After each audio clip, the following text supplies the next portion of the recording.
Mga Mekris supporters, sobra pong nalungkot at Mikoy and Krista tuluyan na po bang mawawala? Wow, grabe mga kalingap, wag na wag po nating palalampasing tapusin ang bidyong ito. Dahil sa kabuuan ng bidyong ito ay matutunghayan nyo ang nakakakilig na kaganapan. Talaga naman pong sobrang tatago sa ating mga puso at malay nyo mga kalingap, ito ang sagot sa napipinto nyong mga komento at opinyon. Yan po ang ating tatalakayin at pag-uusapan ngayong araw. Pero bago po ang lahat, isa muna pong mapagpalang araw sa inyong lahat. Mega love shoutout po sa lahat ng Mekris supporters, sa mga walang sawang patuloy na sumusubaybay sa tandem ng Mekris. Sa ating pong mga listeners, viewers at subscribers. Syempre po sa ating mga kababayang mga OFW, kamusta po kayo mga kalingap?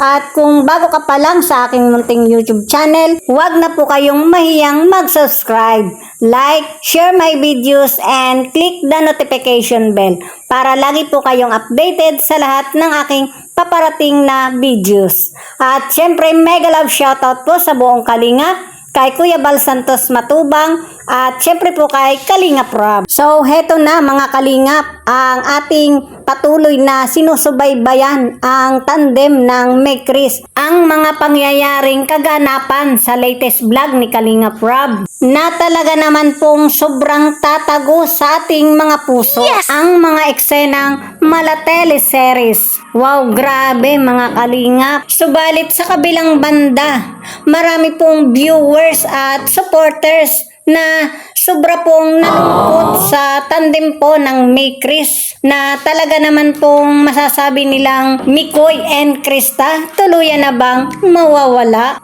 Sa bawat eksena pong yan ay mababakas po natin ang kanilang mga luha sa mukha na para bang nagsasabing ang love team ng Mekris ay magtatapos na. So, balikan natin mga kalingap ang latest vlog sa Mekris ni Kalingap Rob. Sa pagdating nga po ni Kalingap Rob sa bahay nila Krista, ay talagang kapansin-pansin po ang effort ni Krista na talaga naman pong pinaghandaan niya ang pagdating ng Kalingap. Mapapansin po natin maging ang mga viewers na iba po ang dating ng kanilang moment kung saan lubos-lubos po ang pasasalamat ni Krista sa lahat ng mga blessing na dumating sa kanya. At talaga naman pong ito ay ina-appreciate niya. At alam niyo po ba mga kalingap, maging ang kanyang mga mahal sa buhay ay isinishare niya ang kanyang mga blessing na natatanggap. At maging nga po ang kalingap ay gusto niya i-treat. Wow, grabe. Ganyan po kabait si Krista. Kaya naman po mahal na mahal siya ng kanyang mga viewers at supporters. At maging si Mikoy mga kalingap ay sobra pong nagpasalamat sa mainit na pagtanggap sa kanila ng kanilang mga viewers at supporters. At sa lahat po ng mga blessing nila ni Krista. At ang nakakatuwa po nitong mga kalingap, ayon po kay Kalingap Rob, ang tandem po nila ay talaga naman pong umani ng 600,000 views. Wow, grabe. Ganyan po ka trending ang kanilang love team. Kaya naman po sobra siyang natuwa at nagpasalamat. At yun nga po sa tuwa ni Krista. So doon po idinaan na lamang ni Krista na i-invite ang buong kalingap sa isang salo-salo. Yes! Kung saan ang pinili nilang lugar ay lugar na napaka-memorable moment. At dito nga po habang sila ay nagmimerienda ay hindi po nila nakalimutang mag-toast bilang pasasalamat sa mga maraming viewers at supporters na patuloy na tumatangkilik sa kanilang tandem. So yun nga po, after po ng kanilang salo-salo ay nagkaroon po si Mikoy at si Krista ng kanilang privacy. Ang mga nakakakilig na sandali kung saan nagkaroon sila ng kanilang concert na naman na para bang mga mata na lang nila ang nag-uusap. Wow, grabe. Nakulang na lamang ay ay ipagsigawan ni Mikoy. Krista, mahal na mahal kita. Siyempre, si Krista ay babae siya. Siyempre, kailangan nating magpakipot. At siyempre, dalagang Pilipina yata si Krista. May mga bagay pang dapat na isakripisyo. At sa kabilang banda, talagang ramdam naman natin na meron talagang namumuong pag-ibig sa pagitan nila na dinadaan lamang nila sa pag-awit. Wow, grabe, ang sweet talaga. Lalo na yung mga duet na yan. May mga patama, malalim ang mga hugot o diba na nagmumula sa puso. Bakit di na lang tutuhanin ang lahat? Ang kailangan ko'y paglingap. Dahil habang tumatagal ay lalo kong natututuhang magmahal. Pero baka masaktan lang.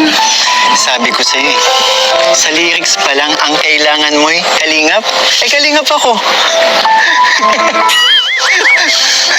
Ay, nako. Baliw ka talaga. Hindi mo subukan. Natatakot ka kasi.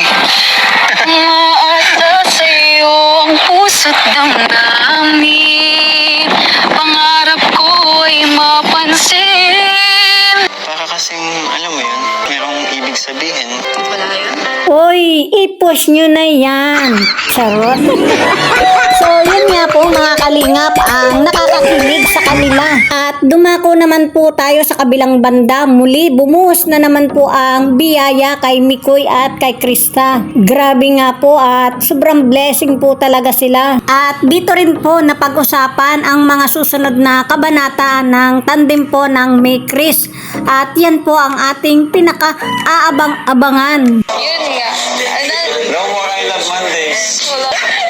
Ayun nga. So, abangan na nila, abangan na lang nila. Hindi pa rin alam. Kasi alam ang pilitin natin, may pasok. Ang Sabado, may schedule ng Sabado. So, yun na, baka na lang po ninyo, ang kalingap. So, thank you. Thank you po. God bless. So, yun po mga kalingap. Ibig sabihin po, tuloy lang po ang tandem ng May Chris. At maliwanag po ang sinabi ni Kalingap Rob na abangan lang po natin. So, abangan po natin.